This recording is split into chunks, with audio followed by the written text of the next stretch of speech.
Est-ce que c'est pas stupéfiant ce chiffre quand même de 45%, donc de gens,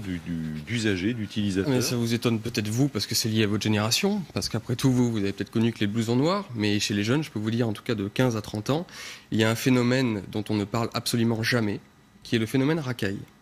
qui est en plein développement depuis les années 90, que tous les jeunes connaissent, dont tous les jeunes parlent, et qui est absolument catastrophique. Et ça n'intéresse personne en France, à part Orange Mécanique, la France Orange Mécanique qui avait été écrit par Oberton, et puis un peu Guy Lui qui a parlé de ça, notamment de la guerre du regard. Personne ne parle de ça, alors que c'est un phénomène qui est catastrophique. Ils sont des milliers, peut-être des dizaines de milliers, à former ce que Marx aurait appelé un Lumpenprolétariat, et dont l'activité quasi principale consiste à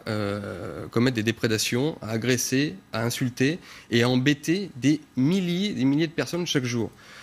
Et ce phénomène-là, j'aimerais que des sociologues puissent s'y intéresser, car c'est un phénomène majeur dans la société française. Le phénomène de la petite racaille qui embête tout le monde, parce que s'il y a de la pauvreté, là je sais que vous allez venir directement ici, je serai prêt, je vous dis tout de suite que je suis d'accord avec vous, mais en fait, c'est le cas. C'est le cas, et cette insécurité ne fait qu'augmenter d'année en année, et on ne fait rien, d'autant que dans le même temps, c'est le même sujet que tout à l'heure, l'État a de moins en moins de moyens, et donc malheureusement, il ne mettra pas des policiers à chaque tram, dans chaque tram de métro ou à chaque arrêt, donc il va falloir nous penser à d'autres solutions, notamment liées à la société civile.